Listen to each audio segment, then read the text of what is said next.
है दोस्तों, मेरे एक यूट्यूब कम्युनिटी पोस्ट का प्रश्न था कि श्वसन प्रणाली का कौन सा हिस्सा वायुमार्ग को संकुचित होने से रोकता है, जिसका पहला ऑप्शन था श्वास नली, दूसरा ऑप्शन था उपास्थि के छल्ले और तीसरा ऑप्शन था रीढ़ और चौथा ऑप्शन था पसलियाँ।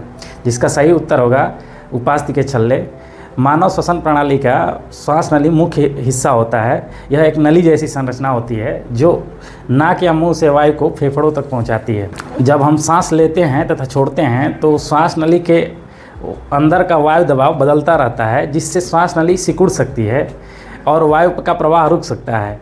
इसलिए श्वास नली में उपास्थि के सी आकार के छल्ले होते हैं जो श्वास नली को मजबूती देते हैं, ताकि सांस लेते और छोड़ते समय ये अपनी सही आकार में बनी रहे तथा सिकुड़े नहीं। अब हम आ जाते हैं इस वीडियो के दूसरे प्रश्न पे, जो मानव श्वसन प्रणाली से ही संबंधित है, लेकिन थोड़ा सा कठिन प्रश्न है क्योंकि यह कोशिकीय श्वसन से संबंधित प्रश्न है। तो प्रश्न इस प्रकार है कि श्वसन की इनमें से किस अभिक्रिया में ऑक्सीजन की आवश्यकता होती है। पहला ऑप्शन है पाइरूवेट का CO2 H2O और ऊर्जा रूपांतरण में, दूसरा ऑप्शन है पाइरूवेट का एथेनॉल रूपांतरण में, तीसरा ऑप्शन है ग्लूकोज का पाइरूवेट रूपांतरण में और चौथा ऑप्शन है पाइरूवेट का CO2 रूपांतरण में। पाइरूवेट से मतलब इसमें पाइरूविक अम्ल से है।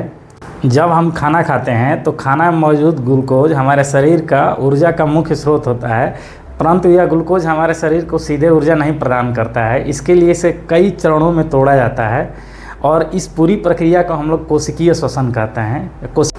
कोशिकीय श्वसन की प्रक्रिया कई चरणों में होती है, जिसमें से पहला चरण होता है ग्लाइकोलाइसिस प्रक्रिया। यह प्रक्रिया कोशिका के कोशिका द्रव्य में होता है, जिसमें ग्लूकोज टूटकर 3 कार्बन परमाणु वाले 2 पाइरूवेट अणु का निर्माण करता है तथा 2 ATP ऊर्जा प्रदान करता है। इस प्रक्रिया में ऑक्सीजन की आवश्यकता नहीं होती है। इस प्रक्रिया के बाद जो दूसरा चरण होता है 3 कार्बन परमाणु वाले 2 पाइरूवेट अणु माइटोकॉन्ड्रिया में प्रवेश करता है तथा यहाँ पे 3 कंडीशन में आगे की प्रक्रिया होती है। पहला कंडीशन ये होता है कि 3 कार्बन परमाणु वाले 2 पाइरूवेट अणु का अगर विखंडन ऑक्सीजन की अनुपस्थिति में होता है तो एथेनॉल तथा कार्बन डाइऑक्साइड तथा 2 ATP ऊर्जा मिलता है तथा इस प्रकार के श्वसन को हम लोग अवायवीय श्वसन, अनाक्षी श्वसन या किण्वन कहते हैं। यह प्रक्रिया ईस्ट में होती है।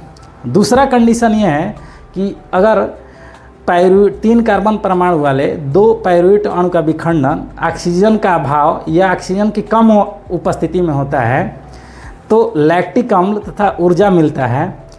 इसी लैक्टिक अम्ल के हमारे पेशियों में जमाव के कारण हमारे पेशियों में दर्द का एहसास होता है, जिसे हम लोग क्रैम्प कहते हैं। तीसरा जो कंडीशन है, यदि 3 कार्बन परमाणु वाले 2 पाइरूवेट अणु का विखंडन ऑक्सीजन का पूर्ण आपूर्ति तथा पूर्ण उपस्थिति में होता है तो कार्बन डाइऑक्साइड, जल तथा हमें ऊर्जा मिलता है।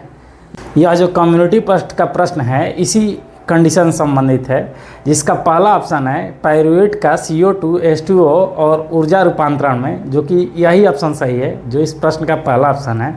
धन्यवाद।